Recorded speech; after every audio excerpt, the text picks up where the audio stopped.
আলুঘাটির সাথে আমরা কম বেশি সবাই পরিচিত। সবাই দেখলাম অনেক ট্রাই করছে, বাট আমার কখনো ট্রাই করা হয়নি। তাই ভাবলাম আজকে আলুঘাটি রান্না করি।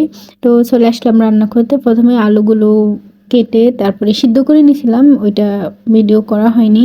তো তারপরে আলুগুলো সিদ্ধ করা হয়ে গেলে আলুগুলো সুন্দর করে ম্যাশ করে নিব। একদম মানে মিহি করে ম্যাশ করা যাবে না, একটু দানা দানা থাকলে ভালো হয়। তো তারপরে ডিম ভেঙে নিব। এখানে আমি পেঁয়াজের সাথে একটু লবণ কাঁচামরিচ দিয়ে সুন্দর করে মেখে তারপরে ডিম ভেঙে দিব। একটু এগুলো মাখা হয়ে গেলে দুটো ডিম ভেঙে দিব। আমি বেশি করে করব না, যেহেতু আমি কখনো খাইনি, আজকে প্রথম ট্রাই করলাম। কিন্তু ট্রাই করার পরে এত মজা ভেবে মানে আপনাদেরকে কি বলবো, মানে বাসা খুঁজে পাচ্ছি না, অনেক মজা হয়। আপনারাও এটা ট্রাই করতে পারেন।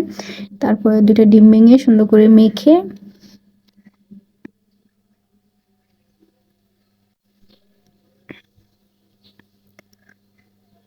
মাখা হয়ে গেলে এখন কড়াইতে একটু তেল দিয়ে কড়াইটা একটু গরম করে নিব। তারপর ডিম দিয়ে দিব। আসলে আমার সাথে জানি কেন এমন হয় আমি জানি না, আমি একটু অন্যরকম ভাবে ডিমটাকে করতে চেয়েছিলাম, কিন্তু হয়নি। আপনারা ভিডিওটা দেখলেই বুঝতে পারবেন। কারণ আমি একটু এভাবে করলে ম্যারিনেটটা একটু সুন্দর হয়। আমি একটু ডিজাইন করে করতে চাইছিলাম, এই জন্য আমি ডিমটাকে একটু রোলের মতো করে তারপরে কেটে নিতে চাইছিলাম, কিন্তু আমার ডিমটা একটু কাঁচা থাকতে দিতে হয়, আমার সেটা খেয়াল ছিল না। আমি ডিমটা প্রায় দেখেন হয়ে গেছে, তখন হচ্ছে উল্টোতে নিয়েছিলাম, কিন্তু হয়নি, বারবার ভেঙে যাচ্ছে। অনেক রাগ উঠে গেছে। তারপরে ভেঙে চুরে কি করছি নিজেও জানি না। মানে যতবার ট্রাই করি কিন্তু হচ্ছেই না, খুবই খারাপ লাগছিল। তারপরেই তো এইভাবে ভেঙেই করে নিলাম, কি আর করা, যেহেতু হচ্ছেই না। কিন্তু তারপরে দেখলাম যে আসলে তেল অল্প করে দিয়ে ডিমটা যদি একটু কাঁচা থাকে তখন করতে হয়। আর যেহেতু ফ্রাই প্যানটা গোলাকার, সেজন্য ওইভাবে হয় না। এক সাইড থেকে দিলে একটু লম্বা আকারে হয়, তাহলেই হয়। আপনারা ওইভাবে ট্রাই করেন, তাহলে দেখবেন সুন্দর হবে। আর এইভাবে ডিমটা কেটে নিলে দেখতেও খুবই সুন্দর লাগে। এটাও তারপরে ডিম ভাজা শেষ। তারপরে কড়াইতে পরিমাণ মতো তেল দিয়ে পেঁয়াজ দিয়ে দিব।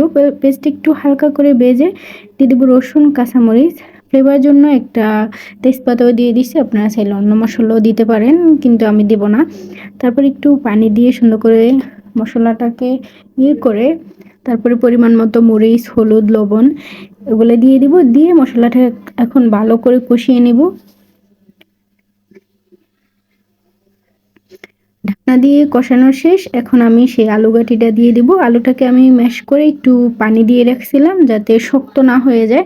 এখন দিয়ে একটু লাড়াছাড়া করে একটু কষিয়ে নিলে হয়ে যাবে, যেহেতু আলুটা আগে থেকেই সিদ্ধ করা। তারপর পরিমাণ মতো পানি দিয়ে দিব। পানি কিন্তু বেশি দেওয়া লাগে না, আলুটা তো আগে থেকেই প্রায় ফুল সিদ্ধ করা, সেই জন্য আর পানি বেশি দেওয়া লাগে না।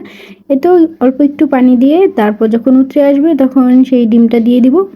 দিয়ে একটু সামান্য কিছুক্ষণ রান্না করলেই হয়ে যাবে ভাইরাল সেই আলুঘাটি রেসিপি। ফেসবুকে সবাই দেখলাম খাওয়া শেষ, আমি প্রথমবারের মতো ট্রাই করলাম।